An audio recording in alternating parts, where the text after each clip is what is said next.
We do it once. You help your little girl. You take care of this custody thing, and I save my family. This is a robbery! What? I'm coming for you.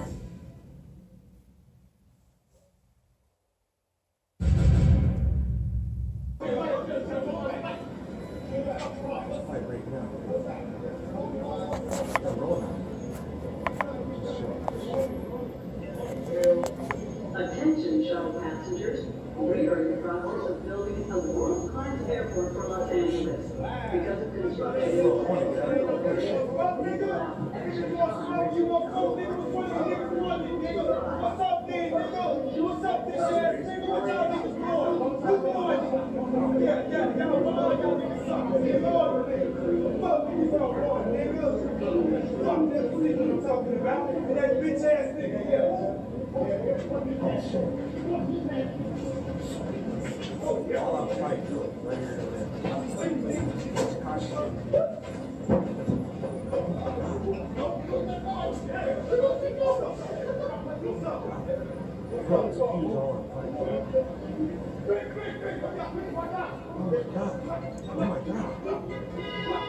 Oh my God.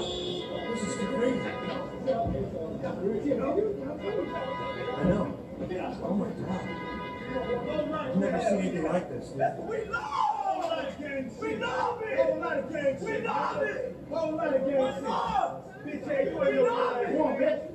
We love it! What's up? What you doing? Rap a lot. Yeah! Rap a lot. Y'all got the mob with your ass. You see us pull up in that. Oh my God. Dude, where the cops? Nigga.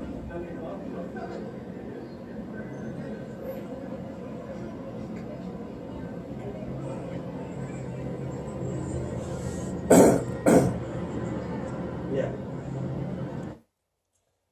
All right.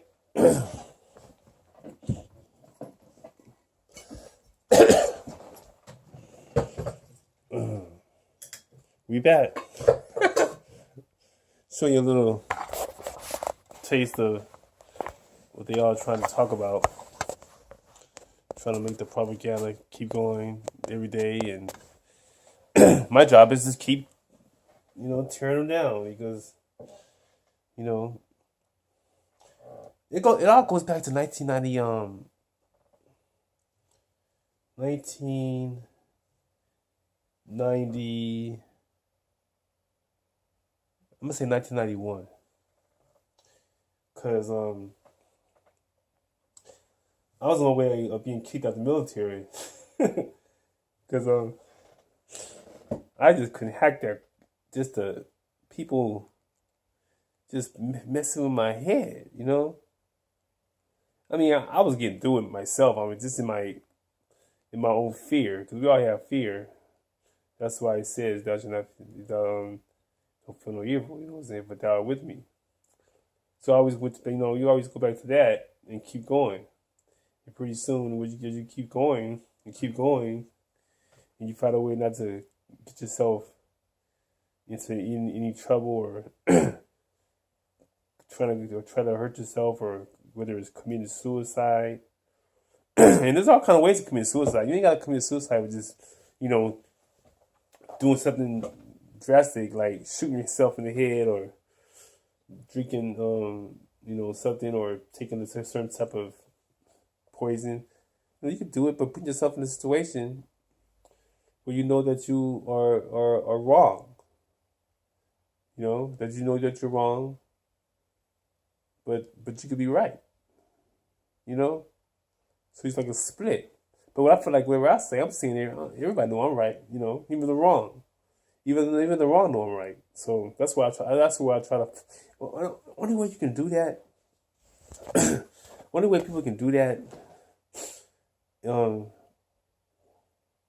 That's why I've always respected. That's why I've always grew up around people like pimps and hustlers and stuff like that. Like a lot of people. Like a lot of people say they've been raised. But the thing about it is, I was raised around these people in this type of lifestyle, but I would never sell my soul to it, I would never sell my soul to it. But you have to understand, even in the righteousness, there's unrighteousness. So don't think that because somebody has a big old this and big old that and was so wonderful, that it's all wonderful.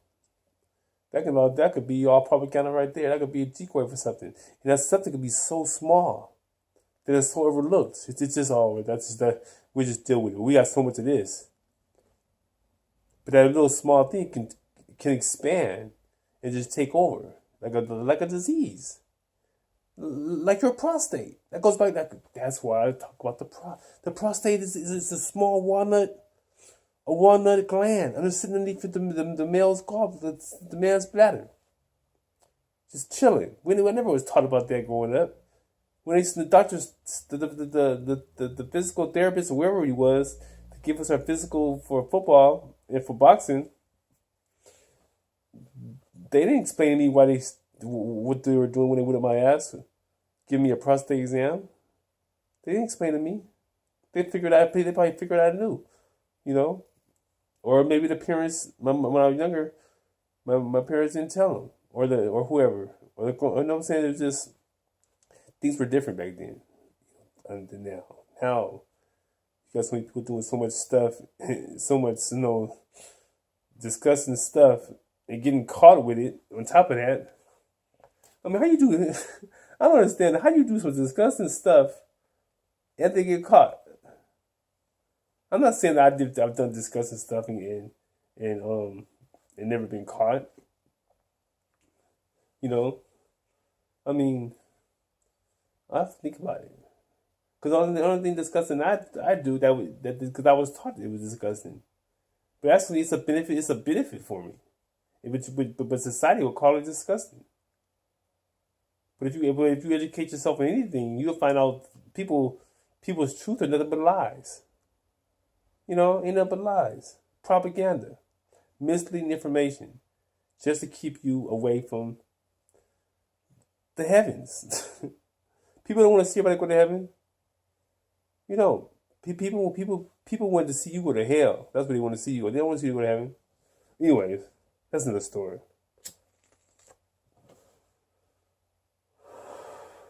But anyways, when I go back to 1991, when I first got to well, I had a taste of it in boot camp.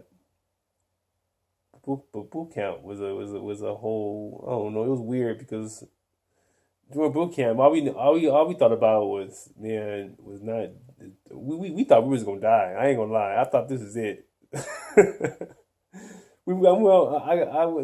told the story before. You know, but it's like, man, when you in boot camp, you got these guys telling you, these drill sergeants telling you all this crazy stuff, like they expect 30,000, 50,000 soldiers dying the first day. They were scaring it. Those soldiers, those drill sergeants in Fort Sill was scaring the hell out of me. Not me, but them. Me, I was already scared. I already knew how to be fearful and be scared. Because I grew up in Church God in Christ. So, by me growing up in Church God in Christ, Pentecostal church, that was no problem. Fear was no big deal to me. That's why I was so bad at school. Because I knew how to keep those devils off my ass. I knew how to keep them off my ass. Because I knew my bad. Well, I didn't know at the time. I was just going with my spirit. That's all I was known. That's all I was taught to go by. Was my spirit, which probably, hurt me a lot. But at the same time, you never know what hurt you, or what's helping you. That's why help and hurt have the same. Start with the same letters. It's like art and arc, Anyways, so I get there, I get through boot camps the kind of way. Cause actually, after the marriage, I remember this was our last hurrah as far as type of event that we had to go through to pass to basically graduate. This is the last thing. Then we passed this, we can graduate. But there were so many guys, tough, all the tough dudes that that I went with, all the tough guys that I came in with, they all left.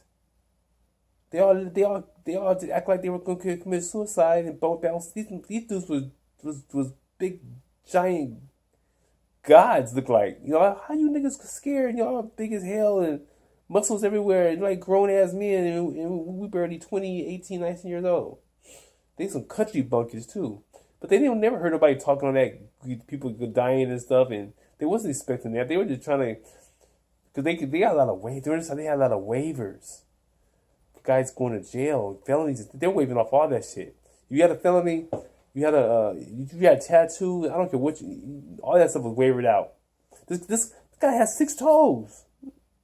6 toes. I guess they figured, well, he has 6, better than 5, so it's not like he had 4, right? Then that would be considered, you know, a 6. They consider that's a help, you know. Anyways, that was like a little joke, but you know what I'm saying. But I met him during boxing. He was one of the fighters in All Army. That was after I came back from Germany. But anyways, when I got there in '91, and I started my duty station in Gießen, Germany. You know, and you know, these niggas, they sent me to Rivers Barracks, and I didn't know about Rivers. I knew all I knew about was Marines. So Army to me was soft to me. That's what people don't understand. Marines is skunk ho and it's sharp and all that stuff, but when it comes down to being tough and ghetto and that was Army. Because Army was like ain't ready to be Marines yet. In other words, these guys was thugs in uniform, you know what I'm saying, during this time. I don't know about now. Maybe they cleaned it up a little bit. Back then, those guys was like straight gangsters, you know what I'm saying? I mean, you couldn't, if we go out to the club, you know, the only reason why they gave me celebrity status is I was knocking niggas out. I never lost a fight over there. I had to make sure I won every fight. Those guys was going to the ring playing around. I was going to the ring like knocking your head off. Because my ex-wife didn't come on. She didn't come to Germany until 8 months after I was already there. So my dumb ass gonna put pictures of her trying to be like Mr. You know, married, loving his wife shit, not knowing that you were raised in Compton, pimp status. But I didn't know that. I didn't find that shit out until I was 46 years old, nigga. I'm 20 at this time.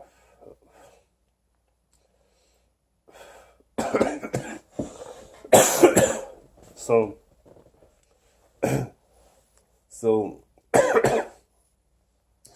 when I went over there, I was on a mission. I already had a daughter, you know. I had to lie about her.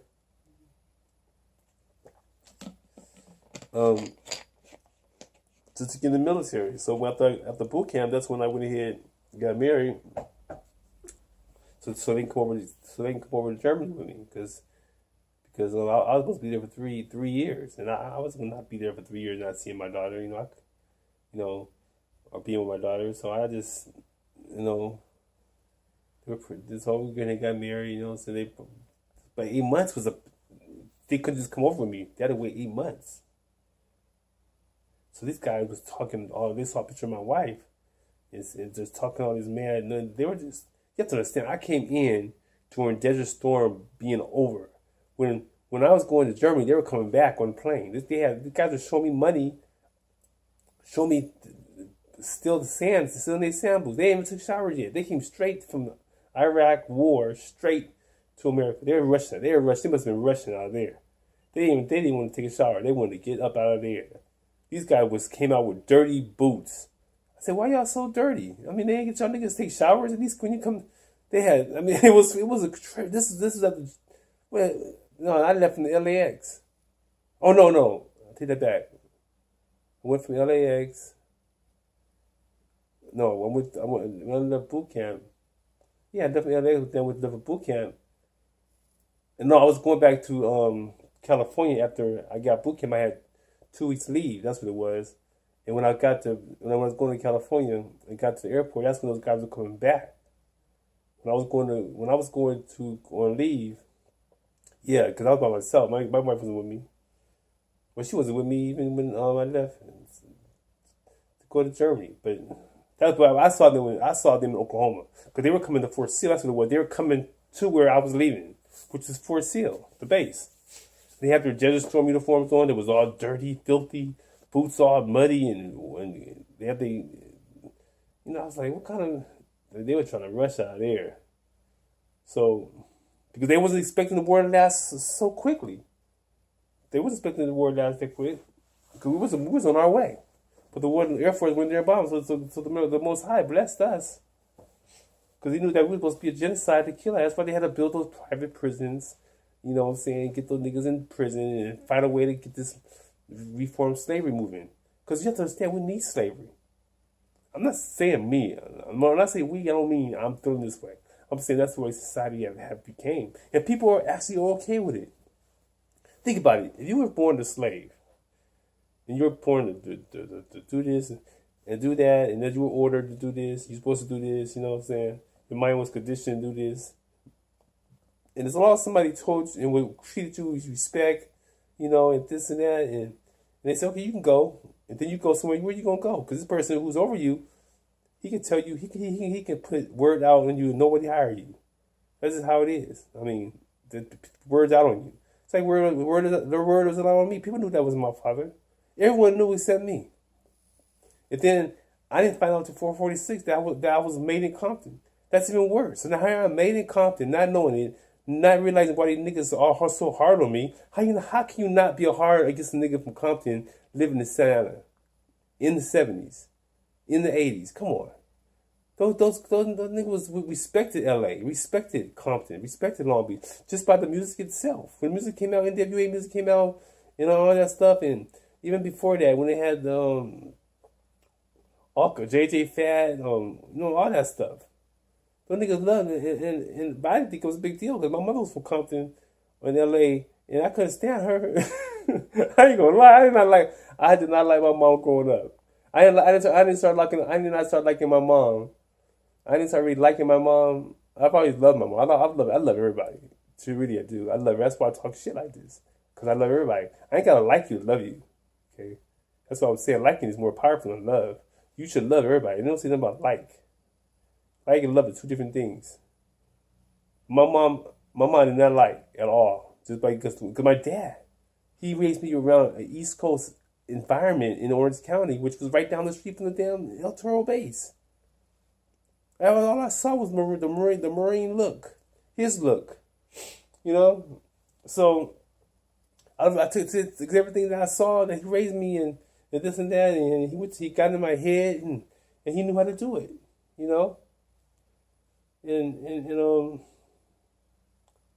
So I had nothing to regret. Even not knowing, even though I talk about it. See, you have to face that. That's how you face your fears. You talk about what's bothering you in a situation where you don't want other people to follow. So I had a guy at the gym yesterday come up to me and say he went through the same thing with his father, but he knew though. He knew. So by him knowing, he was like, that's all. The conversation's over. We talked like it was nothing. We talked like best friends because he never had to give me no. All he did was tell me that he understood what I was going through. People don't care about you telling them or giving them no kind of. But just understand what I'm saying. Understand. If you understand, then you can help somebody. But if you don't understand, then you'll never ever help no one else. So by him saying that, he's let me know that he understands what I was going through. You feel me? So when I got to Germany, 91, and those guys was I thought I was being kicked out. I was being kicked out, messing my head. That's all they ever done was messing my head. Trying to get me to write all these progress reports or Article 15s. That's what we call them, military Article 15s. Just so they can hear my little story. About whatever. I don't know, it could be anything. You get in trouble. You got to write it. You don't give me an Article 15 for this? So it's called, that's what the police do. But the police, they can actually shoot your ass if you get carried away. It's the police, all they do is test you. That's their job, is to test your ass, to see if you qualify for some damn, slavery. At least if all else fails, I could put your ass in lockup and use you for something, productive. People want you to be productive in life. I don't care what you're doing. I don't care what it is. I don't care who's against it. I don't care if even, if you feel like, I don't care if you feel like you don't agree with it. As long as you're productive, people want, but that's all people want. That's all people want, is you to be productive. And productive means everything that goes along with the laws. That's why when I hear stuff, I don't sit there and agree with everything. Why would I agree with everything that's good, that's against the law? I can talk about it, but there has to be an ending where somebody's listening. If I'm talking in front of a bunch, I don't care if they can't speak no English. You don't know if they lying or not. They probably speak better English than you. You don't know. You think I'm gonna sit there and not tell the truth in front of these people listening so they can say, "Oh, I agree with him." No, nigga, not me. It ain't for me. Maybe if I'm by myself with you, I might do serious lying. But when I'm around people around that I don't know, no, you gotta be a help to other people. So if you're sitting there telling me that race car driving is wonderful and fun and this and that, and here I am bringing up, what was the cop? Why you gonna bring the cops up? Why you gonna bring the cops up? Because maybe they need people in here to know that's illegal. Because maybe their nephews or sons or whoever is doing this shit, and maybe they don't know that that's illegal. Because we drive all the time, we see cars racing by and stuff, and it just scares me hell out of me. We don't want to hear. You get older, you don't want to see that stuff. Maybe when you're younger, you do that stuff. And even when I did it when I was younger, I would do it on an empty road. These cars doing it with kids and old ladies, old men, people who can't drive, people who can't drive because they just can't drive, but they have to get to where they need to get. And sometimes people just kill themselves than have someone else kill them. So you got all these different emotions out there on the road, and here you are racing. For what? I mean, they're doing this shit right during traffic, during the time where cars is getting off work, and, I don't know. So, of course, I'm going to try to downplay it and get my little 2 cents in it, and maybe I was set up by it. I don't know. They might be setting me up for that, knowing that they expect me to say something, But that goes back to the, they would sit there and give me progress reports and stuff and stuff to sign and no, I'm gonna appeal it. So I was telling my side of the story, and I'll always win because they would just throw it out. Because niggas ain't used to niggas feel like this. The average niggas was raised during my time to be obedient to the white man, to the master. Because you don't understand, segregation was just over in the 60s, nigga. All right, I was born in 70. All right. That's about 2 years after Malcolm X was killed. So I came up to a time where in the 70s where nigga was pro-black all the way, you know what I'm saying? And nobody told them shit. But then that S-curl and that Jericho came and fucked everything up. But let's go again. But yeah, this propaganda with this dude with the looking like Punky Brewster and shit. And I don't know. I read that he has a 2-year-old daughter. He's 20 or 18 or something like that, or 18 when he got caught messing with some fast ass 13-year-old. Out there in the East Coast somewhere. And come on, let's get with it, okay? As far as but I heard about them saying he can't come to LA, so can't come to here, can't come there, Okay, he's saying stuff representing niggas, basically all the stuff he's with the hip hop and all that stuff. So you gotta understand, if you're gonna, and we got kids, people got kids, men got kids, rappers got kids. So why would we sit there and let you, get a bypass and get all this love, and you got a 2-year-old daughter? You talking about some stuff that you shouldn't. It's just the principle of it. So I can look. I see why this whole thing was. I believe it was staged. To me, I've been in real fights where fights were staged. I was there ringside when Roy Jones knocked out Montel Griffin, the first fight, which was staged. He had to lose that fight. He had to lose that fight because I won my first fight. I was supposed to lose that fight, but I wasn't going to lose. I was on a mission, man. I wasn't about that. I was about trying to, you know, win by all necessary means. No, I wasn't. My job was to see what I can get. That's what I was living. See what's up. Wherever the spirit leads me. that's what I was following. And so when things came up, I would just react. That's all it was, a reaction. Most niggas, all we got left in this world. And when I say niggas, like I said before, I don't know if y'all remember what shit that I be saying. Cause ain't nothing changed. What I say once, I mean it again. We all niggas, okay? We all niggas.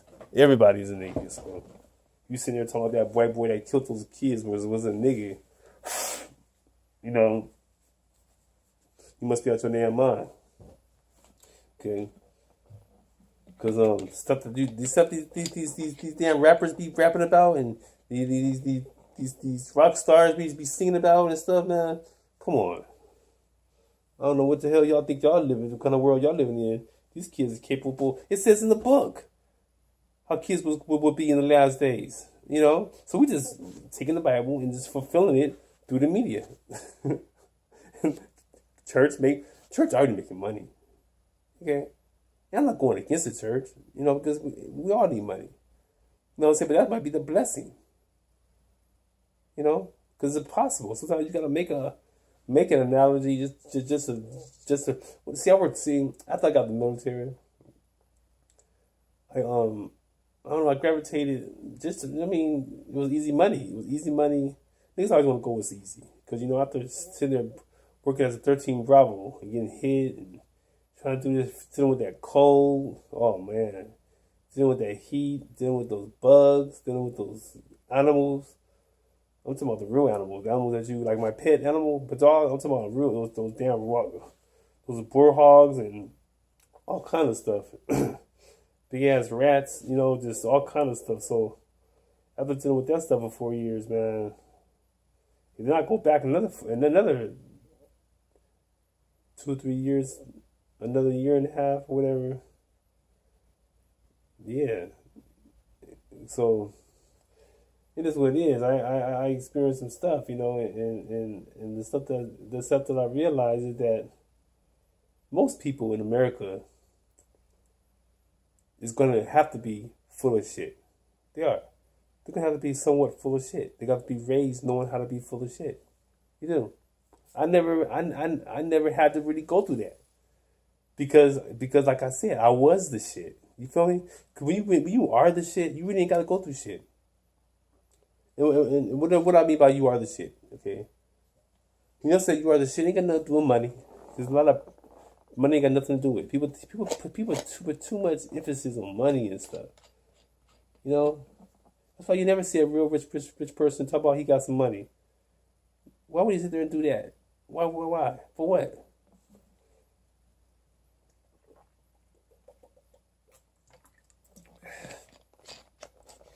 No, but it ain't got nothing to do with that. What it has something to do with is your integrity. Integrity as a person, and where your spirit's at, where your spirit is, which they taking that. So you have to understand when they give you that Bible. That's why I'm telling you, I did not do no studying in school real hard. I didn't do studying even in Sunday school real hard. I did not want to grasp the ending part of whatever. Listen, I don't recommend this to people simply because I don't want a whole bunch of me's around. A lot of people can't really grasp my way of thinking simply because I'm born May the 19th. Okay. The guy the Mexican dude that brought up the thing in Sana, and he's the one that brought it up. The card thing, the whole issue. He started the whole. I had to think about it. He was an older Mexican dude, about 60. He's about 60 years old because he said he was born in 1960. So he's born in 1960. Then he's like what, 50, 58, something like that. So we're the same age, except 10 years apart. So I was born in 1970. Born May 21st. So we're on this cusp. We're both on the same cusp. We both share the same emotions. And he's Mexican, you know, and dark skinned Mexican on top of that. So you know he a nigga. But anyways, so you know you have to understand, and the dudes that I was arguing with was two black dudes, a little young, probably in their late 20s and mid 30s, early. They look like they are 40, but you know these people be looking old, but they be young, you know, all muscular, muscles everywhere and everything. You know, used to all tattooed up and stuff. You know, so I'm arguing about them about the police thing. So why are you sitting there talking about this? I mean, if you're sitting there, you know, talking about driving all fast and everything and doing this and have all this, your car can go from. But the Mexican dude brought that up. He got him hyped because he said the car can go from zero to 0 in 60 seconds. So 1 2 you're at 60 and went in 2 seconds. So that got the brothers hyped, you know, because they're into that kind of stuff. Or maybe they were acting like they were, just so they can say they're doing something illegal and glamorizing it in front of people. Because there's a whole bunch of people in there, a bunch of Mexican family-looking people. Family-looking Mexicans, because the gym is during a certain time is all Mexican. You know, because it's Compton, you know, Compton gym. So we're the same side. So we can do stuff like that. We can get things started. And hopefully you'll take it in the right direction, and that leads to the. But see what it is the cool thing about it is the stuff that I try to lead. It seems like it works. Everything, and people will get mad because people will get mad because I was right. So what they would do, they will change. They'll put out another propaganda. That's why I got the word propaganda, misleading information. Why don't people use that word more often? But they're scared of it, you know, because it starts with a P, and then you got pimp. You know, I got a shirt with a big old P in the back of it. You know, I can see it could mean pimp or fat farm, which I think it needs fat farm. That's what it means. But you would think it meant pimp or I say propaganda, because that's all pimps are known for is propaganda, right? So. Misleading information got you over here thinking this over here. That's pimp shit. All that stuff. That's why you have these people at these, even the club that I perform at. They let me perform and do music there and everything. Beautiful place, you know what I'm saying. These guys ain't nothing doing. These guys, this guy who run it is married to a woman, a white woman. You think those men who just like women are faggots? No, those are pimps. The people that America called their founder and fathers, and I'm gonna say it too because I'm American.